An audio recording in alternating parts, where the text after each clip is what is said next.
Mercredi 16 janvier, bonjour à toutes et à tous et bienvenue sur votre chaîne d'information régionale, c'est Grand Lille TV. Voici le journal préparé par l'ensemble de la rédaction. Voici d'abord vos prévisions météo avec encore une fois un temps couvert et humide. Aujourd'hui dans la région, les perturbations s'enchaînent et ne laissent guère de répit. Et toujours pas de soleil prévu pour cette journée de mercredi, mais des nuages et encore des pluies partout dans la région. Du côté des températures, le temps reste dans l'ensemble plutôt doux avec 7 degrés pour les maximales à Lille. Les prévisions météo complètes bien sûr après ce journal. À la une, tout d'abord le recensement en 2019 à partir de demain en France et dans la région. 370 communes des Hauts-de-France vont être sollicitées, soit environ 1 million d'habitants.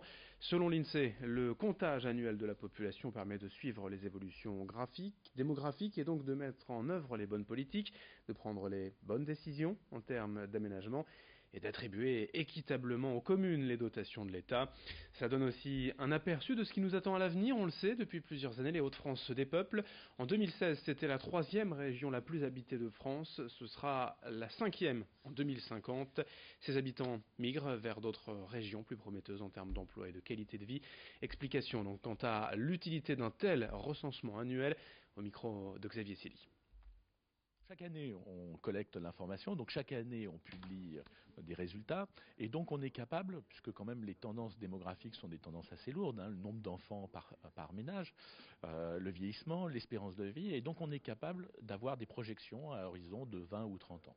Et cette information-là est très utile pour les communes ou les communautés de communes pour prévoir les équipements qu'il faut. Alors le transport, parce que nos concitoyens ont tendance à habiter un peu plus loin des villes pour pouvoir trouver des conditions de confort acceptables ou à des prix modérés. Ça permet, comme on a une population vieillissante, ça permet d'anticiper des maisons de retraite ou des soins à domicile. Voilà, donc c'est un certain nombre d'équipements nécessaires. Et on voit bien dans les débats actuels, sans évoquer, ces questions-là sont vraiment très très importantes et nos concitoyens sont en attente de réponses des pouvoirs publics, des élus. Par ailleurs, pour un côté pratique et rapide, sachez que le recensement se fait aussi sur Internet, désormais sur www.lerecensementsetmoi.fr. Depuis des dizaines d'années, l'industrie agroalimentaire utilise bon nombre de produits de conservation, aujourd'hui de plus en plus critiqués car ils ne seraient pas sans risque pour notre santé. C'est le cas par exemple du sel nitrité utilisé notamment pour donner sa belle couleur rose au jambon. Mais d'après le Centre international de recherche sur le cancer, les nitrites seraient probablement cancérigènes et à éviter le plus possible. Du coup, certains industriels désormais, mais aussi des charcutiers, des éleveurs, utilisent bien peu de sel nitrité, voire s'en passent complètement dans leurs recettes. Certes, ces produits se vendent plus cher car elles nécessitent une préparation différente, mais c'est certainement le prix de la qualité. Explication avec cet éleveur de la ferme du Bonport à Courcey, dans le Boulonnais, où s'est rendu pour nous Marine Kijek. Nous avons eu des contacts avec nos fournisseurs, on a travaillé avec eux là-dessus et puis aujourd'hui on est arrivé donc à un retrait total du sel nitrité en remplacement donc par un assaisonnement, on va l'appeler comme ça, qui se trouve avec à base d'une infusion de thym romarin, un bouillon de légumes avec du céleri, des betteraves rouges qui donne la couleur justement aux charcuteries. Et le peu de sel qu'on met, c'est du sel de cuisine, mais à très faible dose. Aujourd'hui, nos clients remarquent que le jambon a un goût tout à fait différent et qu'on se rapproche du naturel.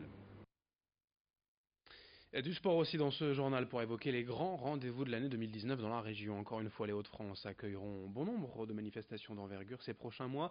Vincent Vieillard a sélectionné 10 dates pour 10 événements à ne pas manquer. L'un des premiers grands rendez-vous sportifs de cette année 2019, ce sera bien évidemment l'Enduropal que l'on retrouvera sur la plage du Touquet les 1er, 2 et 3 février. L'année dernière, la course avait été remportée par Milko Petit-Sec, mais attention au retour d'Adrien Van Beveren. La semaine suivante, le 10 février, direction Liévin pour l'un des plus grands meetings d'athlétisme indoor. Toujours en intérieur, on parle cette fois de tennis. Du 18 au 24 mars, direction Lille pour le Play-in Challenger de Lille, le grand tournoi de tennis masculin professionnel de la région. La première édition, l'année dernière, avait été remportée par le Français Grégoire Barrère. Du football maintenant, et le 30 mars au stade Pierre-Mauroy de Villeneuve-d'Ascq se jouera la finale de la Coupe de la Ligue BKT. Il n'y aura malheureusement pas de club nordiste, Lille et Lens étant déjà éliminés, tout comme le PSG sorti par Guingamp. On ouvre maintenant une large page de vélo avec d'abord la reine des classiques, la 117e édition du Paris-Roubaix, ce sera le 14 avril. Le parcours encore inconnu devrait être dévoilé d'ici à la fin du mois de janvier. Un mois plus tard, jour pour jour, ce sera le grand départ des 4 jours de Dunkerque. Du 14 au 19 mai, les coureurs vont rouler sur plus de 1100 km dans les 5 départements des Hauts-de-France. Une édition particulièrement sportive avec une étape le vendredi qui débute dans les monts du Boulonnais et un samedi marqué par les multiples ascensions du Mont Cassel. Et puis pour terminer avec le vélo, une randonnée ouverte à un plus grand public, la désormais mythique Lillard de l'Eau. Le 2 juin prochain, ce sont près de 7000 participants qui devraient parcourir les 158 km qui séparent la métropole de la côte. Après que l'équipe de France masculine de football ait ramené la Coupe du Monde à la maison, les féminines vont devoir essayer de la remporter à domicile. Du 7 juin au 7 juillet, la France accueille la plus grande compétition de football. Dans la région, 6 rencontres vont se jouer à Valenciennes, dont un Allemagne-Espagne le 12 juin à 18h. Un autre événement international, on parle cette fois-ci de golf. Du 13 au 16 juin à Saint-Omer, on retrouvera les Hauts-de-France Golf Open. Et puis on termine cette sélection des 10 gros événements sportifs de la région cette année en restant sur le littoral. On parle cette fois du Trail Côte d'Opale. Le 7 septembre sur la plage de 800, une fois encore, ce sont près de 7000 personnes qui vont s'élancer dans différents parcours de plusieurs longueurs. Attention, les inscriptions ont lieu ce jeudi à 19h et les places partent très très vite. Produire de l'eau à volonté et de l'eau pure à 99% juste en ouvrant son robinet à la maison. C'est une technologie développée à l'origine par la NASA, l'agence spatiale américaine, mais développée aussi depuis peu à Roubaix par 2 jeunes ingénieurs. L'osmoseur filtre les molécules les plus petites et purifie l'eau donc à 99%. La société Josmose a été créée il y a quasiment 3 ans. Et le but, c'est donc de démocratiser les osmoseurs pour une eau plus saine, plus écologique, plus économique à la maison. Selon les modèles, comptez entre 200 à 500 euros pour une eau pure à 99%. Explication au micro de Joël Warneau. Une famille de 4 personnes qui voudraient boire une eau de qualité, c'est-à-dire par exemple de la Montroucou quotidiennement, le budget sur l'année, s'approche des 500 euros.